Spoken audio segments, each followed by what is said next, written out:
Hello and welcome back to this food allergy training course. In this lesson, we intend to present some useful facts and information about allergens, as well as explore the UK legislation that is in place to protect consumers from potential risks. This level of allergen awareness will prove vital when engaged in food handling tasks or catering roles. It's a word that we already have been using throughout the course, but what do we mean when we talk about allergens? In the simplest terms, an allergen is a substance that can be perceived as foreign to the body. These are sometimes identified as harmful by the body's immune system to be dangerous, and so it produces antibodies to fight them. This can be the foundation for an allergic response that is counterproductive for the circumstance. Around 10% to 30% of people in industrialised countries suffer from an allergy of some kind, which seems to be on the increase. Numbers have risen in the past 2 decades. Currently, it is estimated that approximately 1% to 2% of the adult population has a food allergy, with the number increasing in children with shorter-term conditions.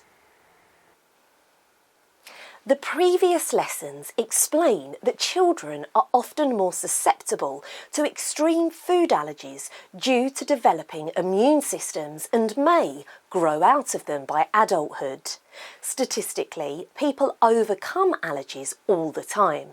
However, the following factors can also affect the longevity of a person's allergy: family history and genetic makeup, levels of air pollution and environmental influences, global status and medical amenities available in the area. Here are a few more interesting facts about allergies in general. Children born by caesarean section are statistically more likely to develop allergies than those born by other methods. Children with a food allergy are 2 to 4 times more likely to have another non-food related allergy, such as eczema or asthma. A quarter of adults with severe food allergies will have developed them from outside of childhood. The vast majority of food allergy reactions that result in fatalities come from eating restaurant or takeaway food. All proteins have unique structures that have been genetically coded. If a body's immune system misinterprets proteins or detects an unexpected imbalance, it will perceive them as an infection and start to attack them. This will result in notable symptoms such as rashes and patches of irritated skin, nausea and sickness, breathing difficulties. If a person succumbs to an anaphylactic shock from a food allergy, the most immediate and vital form of treatment will be an injection of epinephrine, adrenaline. This stimulates the body and enables it to overcome the adverse symptoms of the allergy. It explains why people with severe allergies will often carry this prescribed drug in an auto-injector. Food allergies result from a complex interaction between genetics and the environment.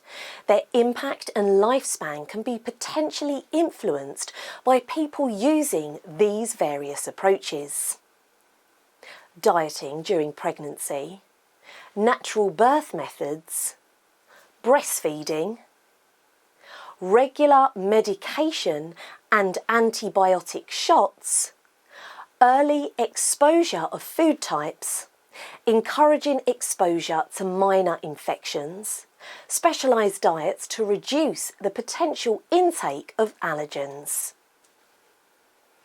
The UK has legislation and regulations in place for food packed for retail chains or related to catering services. This is primarily to ensure that allergens and known sources of intolerance in a product are labelled clearly or made known to the consumer before buying or eating it. It covers food that is available for purchase in stores, delivered by mass caterers and served by catering businesses. This means that manufacturers and mass caterers are required by law to list ingredients on food labels and ensure that it includes references to additives that may be considered allergens. For example, a listing of ingredients must consist of details of these products if they are present in the food.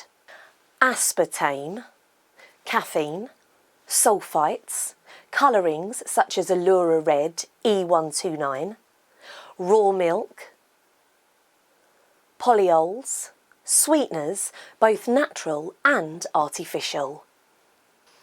In the UK, these legislations are controlled and supervised by government-backed groups such as the Food Standards Agency, FSA, the Department of Health and Social Care, DHSC, and the Department of Environment, Food and Rural Affairs, DEFRA. Any food labelling directives that were part of EU legislation have been standardised under UK law following Brexit in January 2020. Any non-compliance with food labelling legislation will result in court proceedings and appropriate penalties. In 2016, teenager Natasha Ednan Laparaus tragically died on a flight to France after she had consumed a pre-filled baguette that she had bought from a UK airport café.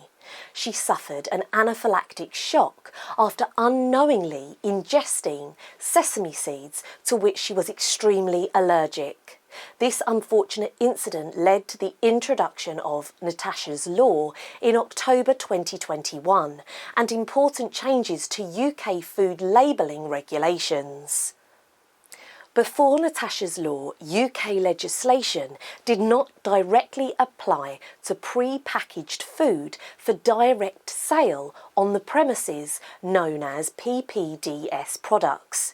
This meant that businesses which prepared wrapped food items for sale on site were not legally required to label their products or provide detailed information on ingredients. With the introduction of the law, this is no longer the case, and all ingredients, including allergens, must be fully labelled on pre-packed items. When acknowledging the presence of allergens in food and drink, it is important to remember that consumer information should be applied to all appropriate sources. This would include details on a restaurant or takeaway menu. In addition to risking a customer's well-being, failure to comply with allergen notification laws will also lead to financial and reputational damage from which they may not recover.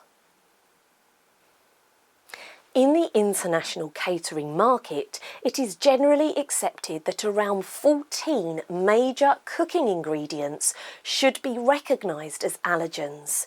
These should result in specific allergen warnings on food containing them. These allergens are crustaceans, mollusks, fish, eggs, milk, soya beans, tree nuts, peanuts, sesame seeds, gluten, lupin, mostly for Mediterranean and US market, celery, sulfur dioxide, mustard. In this lesson, we have explained the nature of allergens and presented some important facts about them. We have also covered some of the laws and regulations that apply to food labelling in the UK. Carry on with the course and we'll continue to explore more important aspects of food allergy awareness.